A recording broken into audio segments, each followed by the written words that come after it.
Hello everyone, welcome to a new chess video. I present to you the Dutch defense, this fearsome defense that you see right now on the board. It is so simple and so effective that I am completely sure that when you finish watching this video, most of you will start playing this defense in all your games. When can we use the Dutch defense? When they play the queen's pawn against us, okay? We are going to play the Dutch defense when they play d4 against us. The Dutch defense is this move right here, f5, and it hides some plans that will blow your mind. The most common move order for the white pieces is to play c4 first. Actually, the good thing about this defense is that we don't really care what our opponent does, because we are always going to do the same thing, a thing we like so much. Our second move, let's remember this well, will be e6. For now, we can already see that our attack is going to head towards this side. You always have to learn to read and learn to talk to your pawns. Wherever your pawn chain points is where your attack is going to go. Here, white can make several moves. Among the most common are knight to c3, developing one knight, or knight to f3, developing the other knight. Those are the two most used, but it doesn't matter to us because we are going to play knight to f6. And now, when they play knight to c3 against this, which we were expecting, we will make this move that you have to remember. When they play knight to c3 against you, we will come with the bishop to b4. A very important move. Why is this move so important? You're about to see. Here, white can do many things. A horrible move would be trying to kick this bishop out of here. Because what we want is to trade this bishop for this knight. We want to do it no matter what. So if they play a3, they are letting us capture and gain a tempo. A much better move would be e3, for example, right? Maintaining the center in a solid way to be able to develop the bishop as well. But no matter how much they play e3, what do we want to do? Trade this bishop for the knight. I'm sure many of you are thinking right now, wait, chess teacher, how can it be that by the fourth move, I'm already giving my opponent the bishop pair for nothing?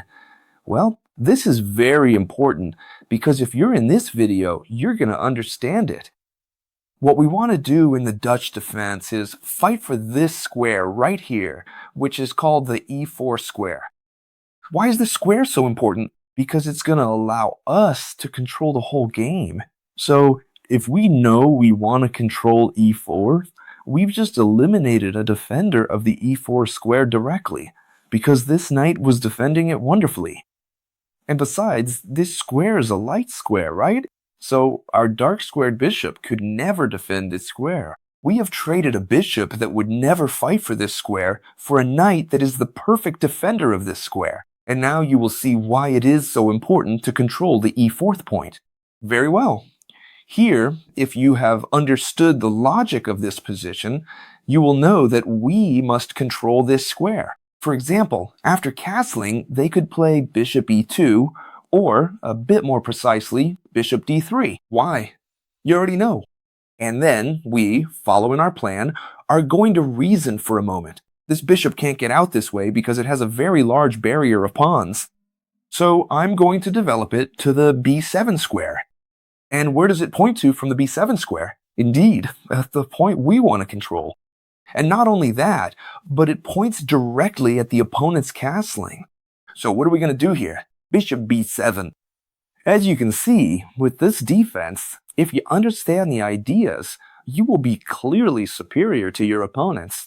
That's why my purpose in this video is for you to perfectly understand the ideas, and you're going to see why we have many little tricks that white can fall for. There's so many. Here, serious question.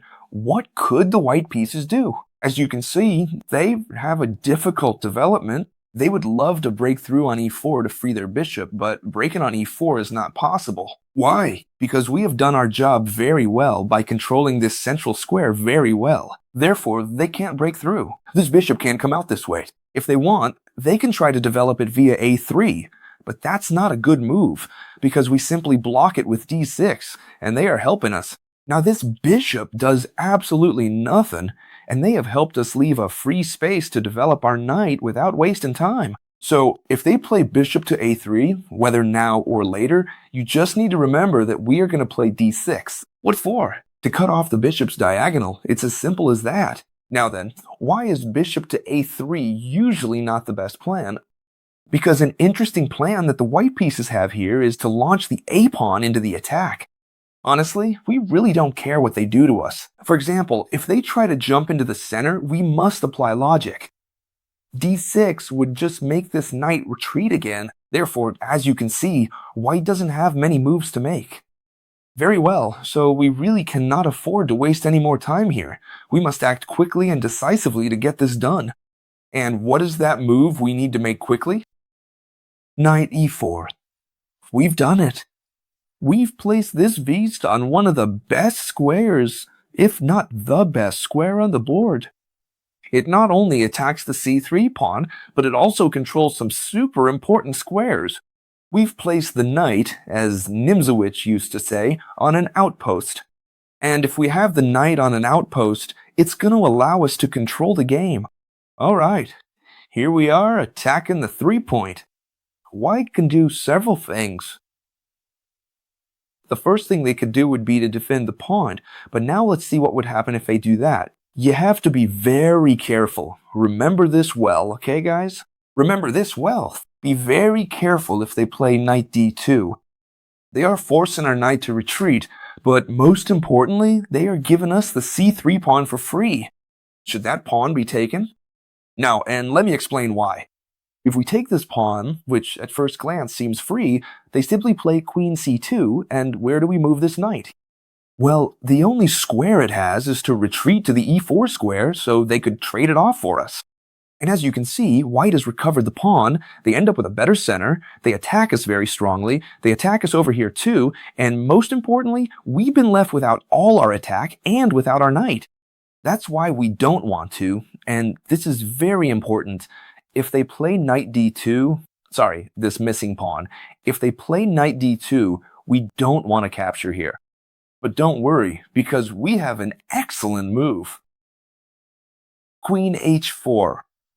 And the problems for white begin. As you can see, all our pieces are pointing towards the castled position, including the rook, which can join the attack. There are two typical moves here, which are the two they always play against me, and both lose. Very well, the most typical one, huh? They'll play against us with g3. They're threatening our queen, which is annoying. Since we aren't threatening anything, they kick her out, forcing us to leave. But here, friends, we have an incredible move. What is that move? Instead of moving the queen away, knight g5. Spectacular. They can't take our queen because one of the most beautiful checkmates I've ever seen in my life would follow.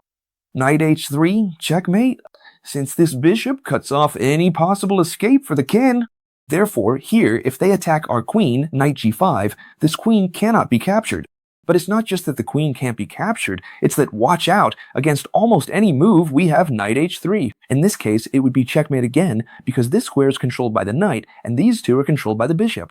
Therefore, here, let's see, this move right here, queen h4, which is very good, it's not possible to expel this queen with g3. Very well, chess teacher, it is not possible to expel the queen with g3. So what are we threatening? Actually, we aren't threatening anything here. You are absolutely right. This queen points here, but no one else is pointing here. I mean, the only thing we are really threatening now is to take on c3. Now, it would be possible because this queen is supporting the d4th square. So if we were to take here, queen c2 would no longer work because we could retreat, and this point is very well defended. So here, what are the white pieces always going to do? Defend the c2 point. And if they don't do this, it's because they are kicking our queen out. But here, once again, we have won the game. I'll explain to you how to deliver checkmate in this position, because it's simple. You just need to pay attention.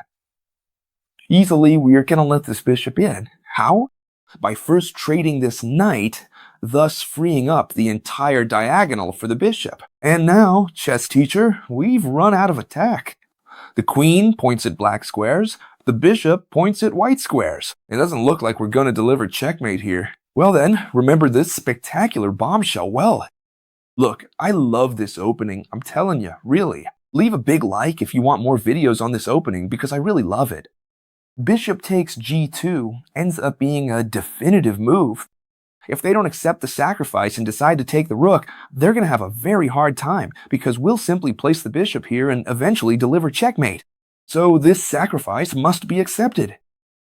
Once the sacrifice is accepted, there's no way to escape. Our plan? Place the queen on f3. Right? Place the queen on f3. How? Well, it's very simple. First, we give check, and now when the king moves, he couldn't go here because it's in check. He would have to go to h1 no matter what. Then we place the queen on f3 with check on top of that. As you can see, we have the queen cutting off the king, and now all we have to do is come in with the rook. The only things we have, right? A queen and a rook, and they'll be enough to deliver checkmate. What can white try here as a last resort? Well, move the rook anywhere to be able to escape through here, because otherwise rook to g6 would be checkmate. But don't worry, because we're going to deliver it anyway. Remember this, if they've moved the rook to escape on this side, we're going to apply consistency. Do we want him to escape? No, so this queen switches sides. And now the diagonal we control is this one, so are we threatening something here? Rook to g6, followed by queen to g2, checkmate. The only way they can try to resist, as you can see, I'm explaining all the possible defenses so that no matter what they do, you manage to checkmate them. The only thing they can try to resist with is king to h1. So if we place the rook here now, they could play rook to g1, defending against everything. But these are just illusions. We are going to force the king to retreat here, and how are we going to do that? With rook to h6. As you can see, we are threatening mate in 1. Is there any piece that can come to defend him? No, the only way the king can try to escape is by making this move here. But simply now, since we have the queen's barrier, rook to g6 check, the king has to come here, the only move, and queen to g2 checkmate. What I'm going to show you now has allowed me to win many games, so pay attention. When we play knight to e4, our favorite move, in fact, we have built the whole bunker to place our knight on e4, as I was explaining to you. We just saw that knight to d2 was a dangerous, double-edged move, but if we know it, we will end up delivering checkmate. Careful, if you hadn't seen this video, you would have captured this pawn here for sure. But very well, knight to d2 is perhaps not the most popular move, especially if the level of play isn't very high elo, right? What is the most popular move if we attack a pawn? Defending it. So queen to c2 is the most popular move of all. It's defending the c3 pawn, and now it's attacking this knight with several pieces. It's putting a lot of pressure on the e4 point. Very well, here comes one of my favorite little opening tricks. It's a little trick that everyone falls for. We're going to play knight to c6. It's a very important move. Why? Because they are threatening to advance this pawn a lot with serious consequences, because they could start attacking us a lot on this flank. Knight to c6, the first thing it does is stop this possible pawn advance because we would simply capture it. Very well, but what happens with knight to c6? What does it stop defending? The most important thing in the position. So here the players with the white pieces start rubbing their hands together like this. I've managed to win a pawn on e4 because look, how many pieces are attacking? 1 and 2. How many are simply defending the pawn? So here white says, well, I'll capture this knight, bishop takes e4, pawn takes, and queen takes. They've managed to win a pawn, and not just any pawn, but the most important pawn in the position. But this is a serious mistake, my friends. What are we doing? Well, now we're going to hit the queen with a discovered attack with knight h5, gaining a tempo. Very good. This queen must retreat, but be careful because we are threatening this pawn, so the queen must come to d3. And now what? Is the attack over? Well, no, we've won the game. And the game is won in the following way. A brutal rook sacrifice, the knight falls and everything, rook takes f3. We have won a completely full piece, so they must capture, and simply the queen and the bishop will deliver checkmate. Queen g5, check, the only move. King h1, and now bishop takes f3, checkmate.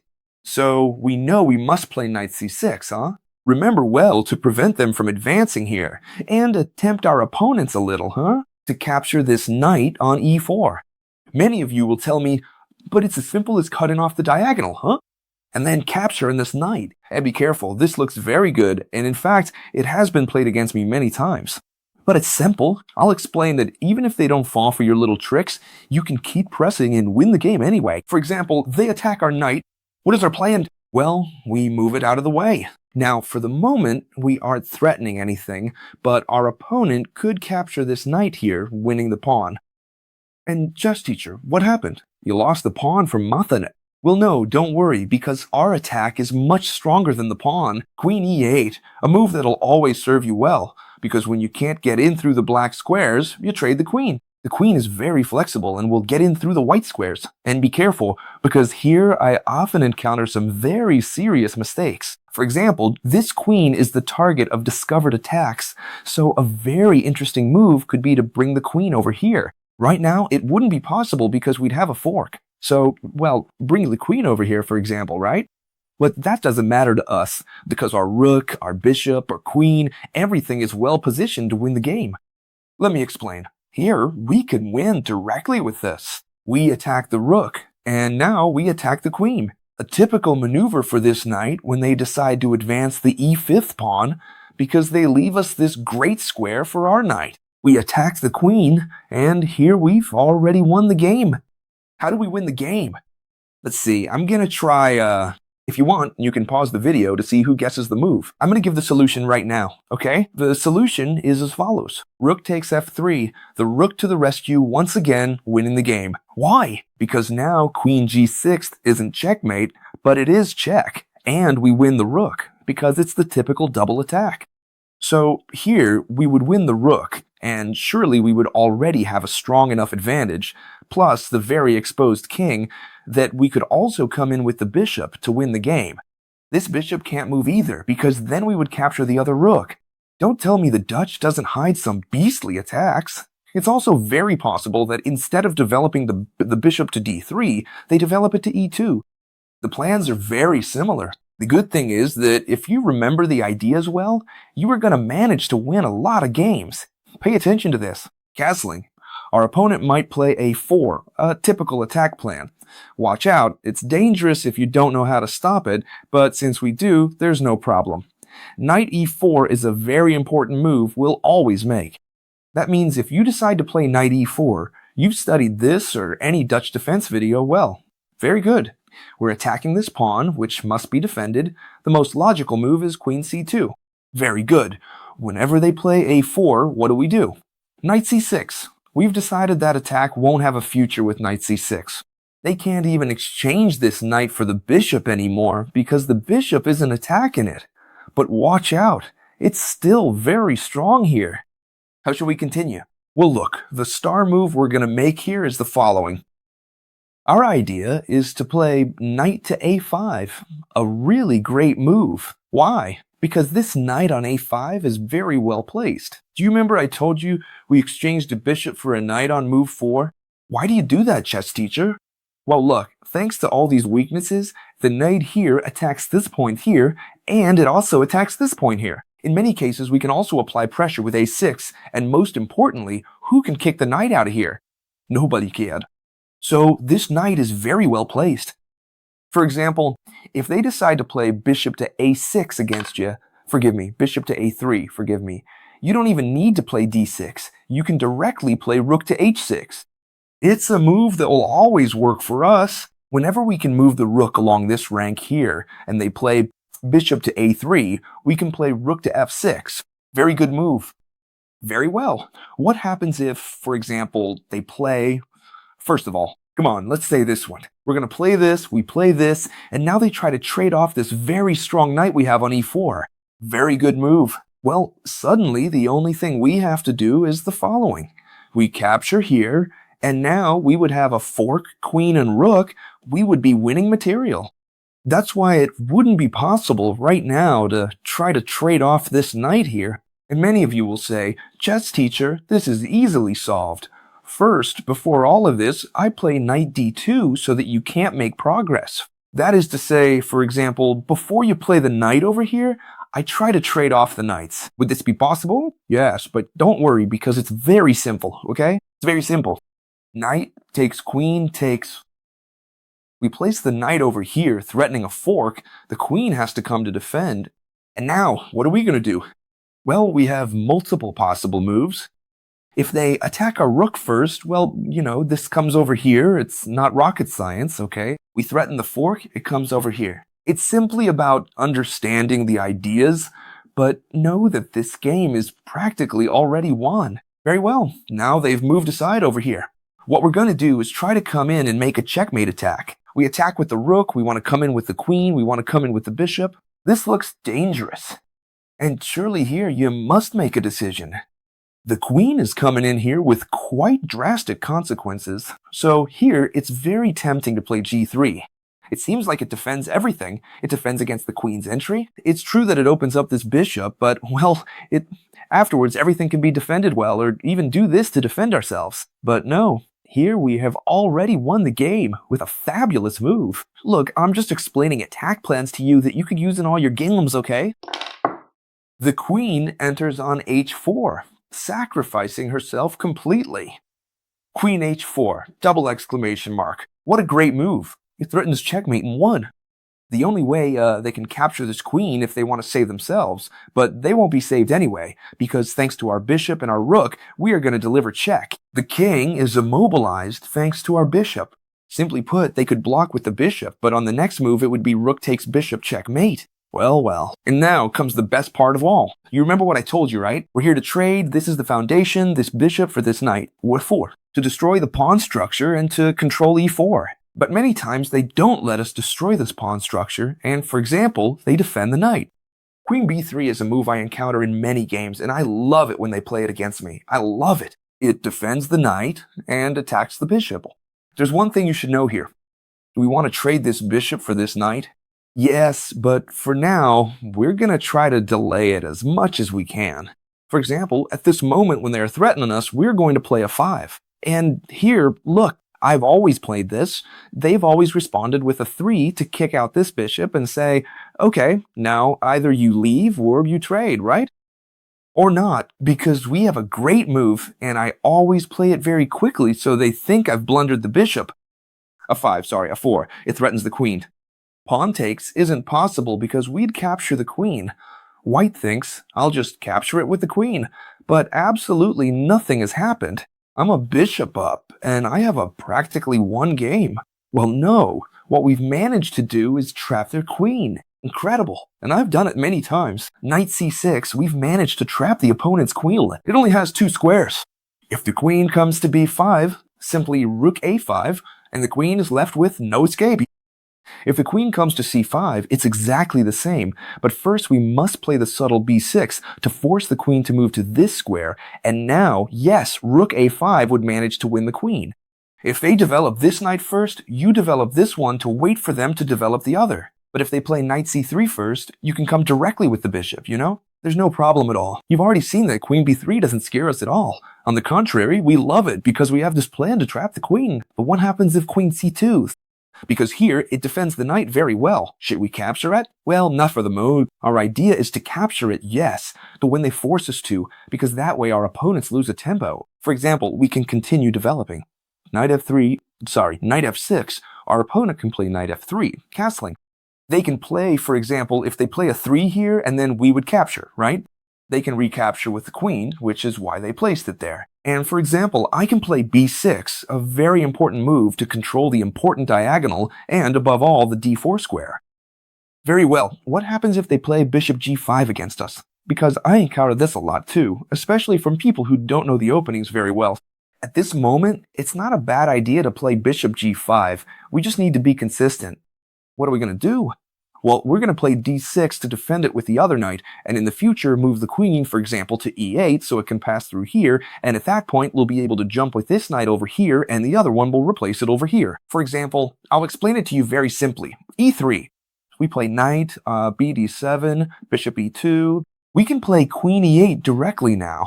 Or maybe it's better to place the bishop well first. Now, yes, queen 8 and whatever our opponent does, for example, I'm just making this up, right? An attack on the queen's side, we could already come over here. We would even be threatening the queen and also the bishop. Thanks to what? Thanks to the fact that the other knight has come to help. I mean, remember well, when they pin this knight with the bishop, the other knight comes to help, and the plan is the same. Jump to e5, but be careful. Move the queen first so we don't lose it. And now comes the most fun part of the video. Pay attention to the following moves. To show you that what I'm telling you is true, and that no matter what they play, we'll be able to carry out our plans, I'll show you this game super quickly, where the white pieces played knight c3, black came directly to pin, and white played bishop d2, a move we haven't even covered in the video. Does it matter to us? No, because we know the plans more than well enough. b6 to control this square. The game continued with knight f3, bishop b7. As you can see, the usual stuff, e3, knight f6, black is preparing well. Do we take here? No, not yet, because they aren't kicking us out. So what does white do? Excuse me, what does black do? Well, they are developing their pieces. Here, white has been annoying again and hasn't threatened anything, but has castled instead. No problem, six-sided die, and so on for as long as you want. I'm going to play the knight over here. And in the game here, they already played a 3, a logical move that has to come sooner or later, right? They're forcing us, to capture this knight here. After bishop takes, we have recaptured this knight. Now, yes, this knight on e4 is the master and commander of the position. We are threatening to win this bishop wherever it goes. The only possibility is e1, which is actually a good move because it defends everything. That's what the white pieces did, and now simply knight d7. As you can see, the plans are similar. Knight d2. Now, when the knight leaves, it leaves a clear path for the queen. And look at how well this player with the black pieces finished it off. Question, if they capture this knight, what do we capture with? The bishop or the pawn? Well, here the most natural thing would be to capture with the bishop, but the best move would be to capture with the pawn. If we capture with the bishop, it's true, we don't double pawns. It would be the most natural thing. And besides, we don't block it like we do this way. But this pawn right now acts as a brutal blocker. In fact, we are threatening to bring the rook through here, even bring the other one, bring the knight and deliver checkmate. So it seems the only way they have to break free is f3, but that wouldn't be possible because the queen would enter with check. So how did white manage to try and resist this position? Well, very well. They defended this pawn to try to play f3. Very good idea. As for black, well, what do? Rook f6, a move that, as you can all see, would occur to any of you if you've studied this video well. Now yes, fa3, and simply what the black pieces did was exchange this pawn here, then exchange the bishop, as you can see, and I simply bring the other rook. So I double the rooks, and the opponent is far from bringing their other rook to the defense. Very good, so we are threatening to win a rook now, right? Rook takes rook, queen takes rook. It would even be rook takes queen. Remember that this pawn is pinned, so white captured here. Knight takes to bring the knight into the attack, both on the e4 square and the g4 square. And simply here, white made another mistake, right? Because they keep making tiny little mistakes all the time that you really have to be an extremely powerful player not to make. It is very difficult to play with the white pieces against this defense. e4 to set up a discovered attack. Simply put, the queen moves away, and now this pawn is captured, since it's being attacked by 2 pieces. White played rook f1, but this seals the game, because after rook takes rook, king takes rook, queen f6 check would follow, and when the king moves, queen takes pawn. And as you can see, it's check. And not only is it check, but now we're also going to capture this bishop right here. Obviously, white resigned here. As you can see, White didn't do the same thing I explained to you, but the plans are always the same. If you like me showing you a real game of how to apply the opening or defense afterwards at the end of each video, let me know in the comments. I like to do what you guys enjoy watching the most. So save this video well to study it as many times as you need. Someone might have it studied in 2 times, someone else might need 7 or 8, it doesn't matter, whatever you need. The video will be there for free forever whenever you want to watch it, so save it well. I hope you loved it, and we'll see each other tomorrow, as always, in the next video, friends. Goodbye.